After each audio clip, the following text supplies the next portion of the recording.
Hello, it's Mr. Dye again, and today's lesson is on symmetry. This one could be a little bit longer than most of the others because I'm going to try to give several different ideas for different levels, depending on whether you want something very simple or a little more challenging.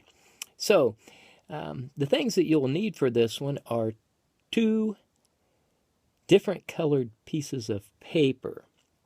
So you can always pause this and find two others at any time during this, or you can just watch the entire thing and then later find the paper. That's what I suggest. Just watch it through now and then later get your paper and watch it again and go through that. So to start, the two things you definitely need are the two pieces of different colored paper, and one only has to be half the size of another, such as this one, large green and a smaller purple.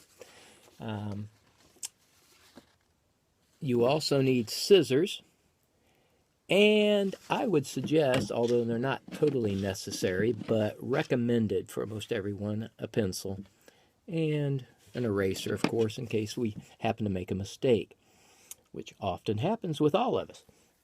So, to begin with, let me show you some examples of what we're doing. Symmetry is where we have the paper balanced with two sides equal, or the entire paper being balanced by objects such as this. Here we have simple two colors on top, the reverse of them on the bottom, same exact picture. Okay, here is another, just a little more complex, and some of you are putting in your mind, how did he do it? Some of you are figuring it out. I'll demonstrate. Here's another. You can ignore these little tags up here. I will remove those at this point. Here's another. Some of you may remember seeing some of these from years past. They may have been on the board and you saw them for grade levels ahead of you that we're going to do. Okay. And I'm trying to get out of the way so you don't need to see me during this. And the more complex, and of course these are just examples. What you cut out and design is up to you. Okay, this one sort of see a tree, pine tree perhaps, and an owl flying in, and then its shadow. Same on this one. Actually added a moon. The only thing not symmetrical about this one is there is a moon here, but we didn't make a shadow of the moon. Okay, so let me start with the first, the most simple, and I'm going to put a few of these up here so that you can see them while I demonstrate.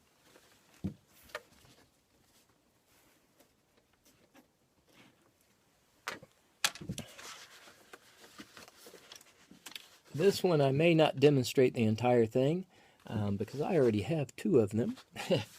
So may save this, show this one up here and how to do it, but not demonstrate so much of it.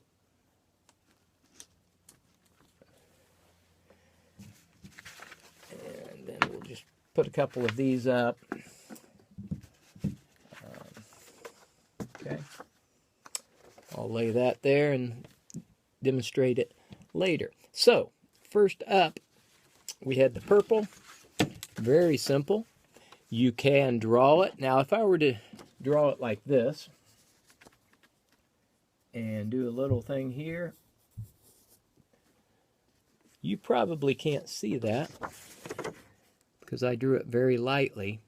And the reason I did is because if you can't see it, it is going up about as far as my thumb and not much detail. So it's really too simplistic. You want to try to get something exciting.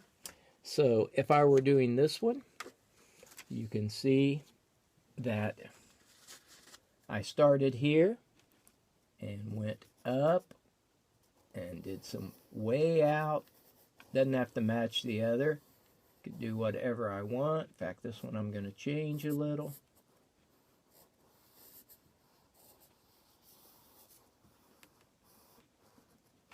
All right.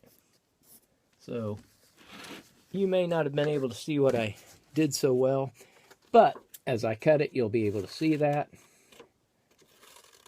I'm cutting from the bottom, and then after that, I never want to cut all the way to the edges. And I will not do this with every example. I'm just showing you this simple one.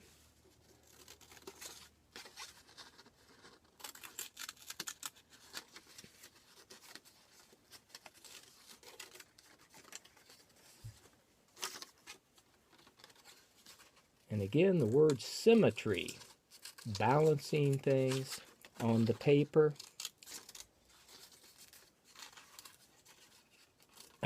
We've done snowflakes in the past. Snowflakes, of course, have perfect 6-point symmetry. This object may not have perfect symmetry in itself, but it will have symmetry over the entire paper. All right, so now we have that. I'm not going to do the gluing, but you would simply line up the corners up here, glue that on. Remember to put the glue, well, I will go ahead and do this example. Putting the glue on the actual purple paper that I cut, the piece that I cut, not on the green. If I do it on the green, it's going to end up getting a lot of glue where I don't want it, and that sometimes leaves a residue that you see. So instead of on the green, I'm putting it directly on the purple, which is the smaller piece that I cut out. And then I simply turn it over. And as I showed you earlier, line it up on the corners, which will also line it up along the sides. And we have that. And that is definitely not symmetrical. This is not exactly symmetrical. It's not the same on this side and this side. And this is not the same as this until we put this on it as so, glue it down, and you've got your simplest piece. All right, with the next example, this one, you would simply use 2 pieces of paper. You could put them together and cut them at the same exact time. So if I had 2 sheets of paper, laid them together, did my cutting. In this case, since it's the size that you're seeing here, if I were doing this, I would just need a size this size, fold it, make my cuts from the folded side.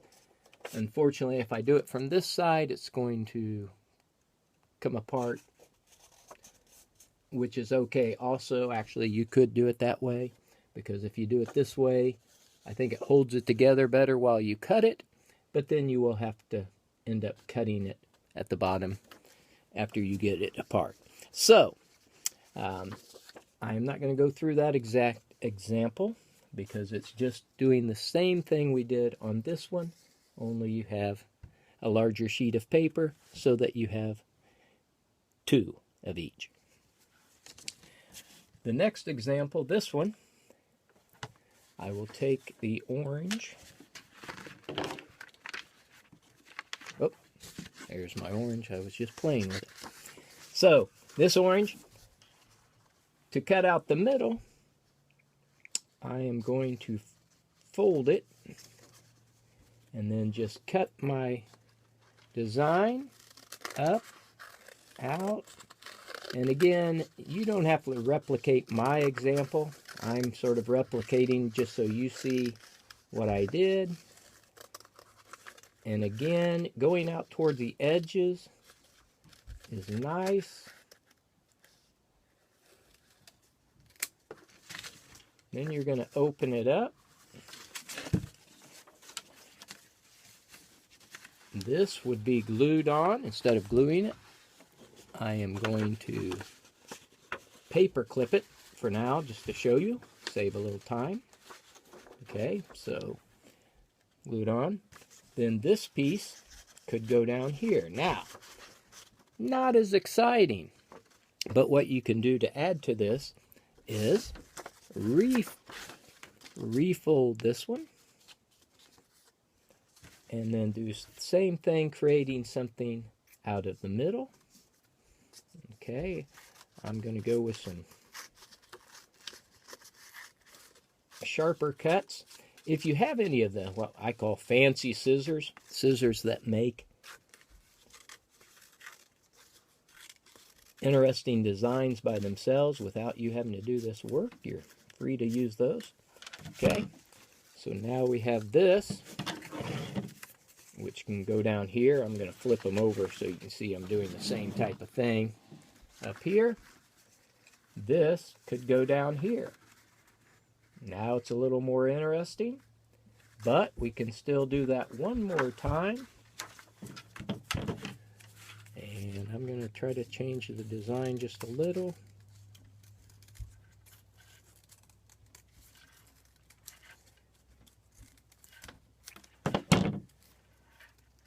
And now we have this little. So up here, this is going to go into here. And down below, we can add this into here.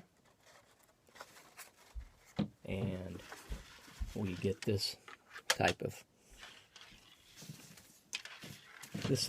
symmetry. All right. This one is similar to this. Again, you simply take one sheet. I'm not going to go through all of this one, but on the black and yellow, whatever colors, doesn't matter.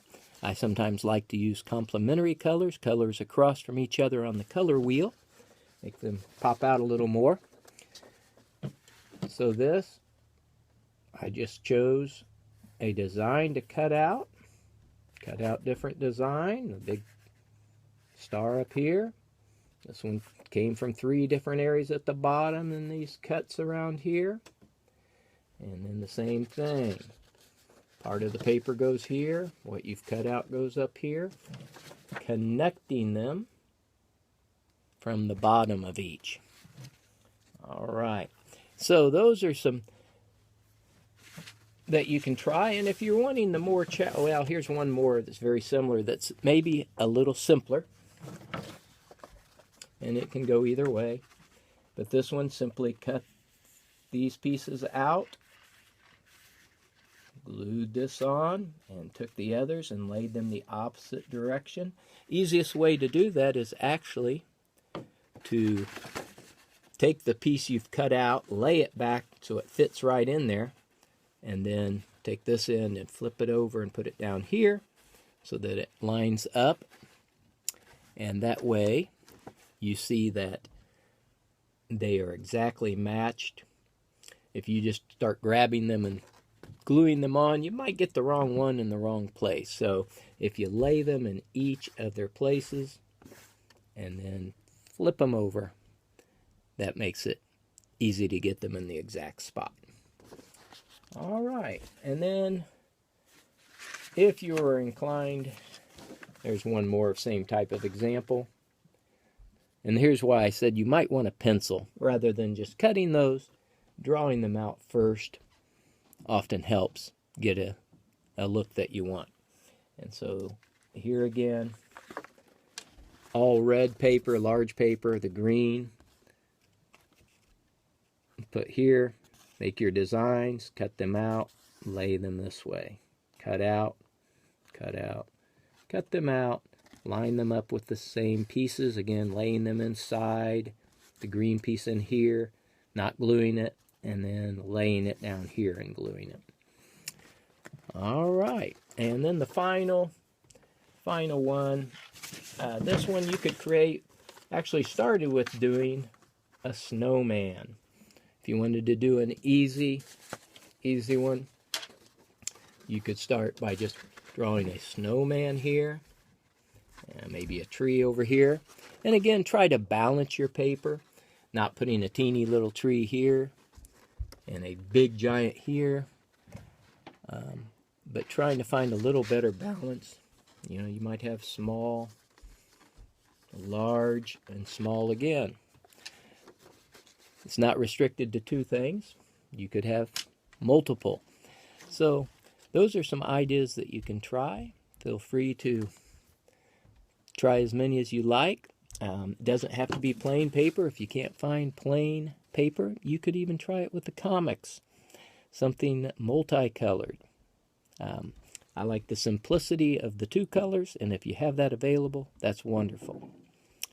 Again, hey, if you had the answer to that question of whether this beard is actually on there or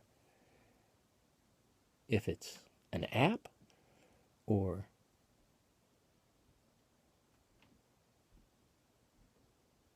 was that a pause in the camera?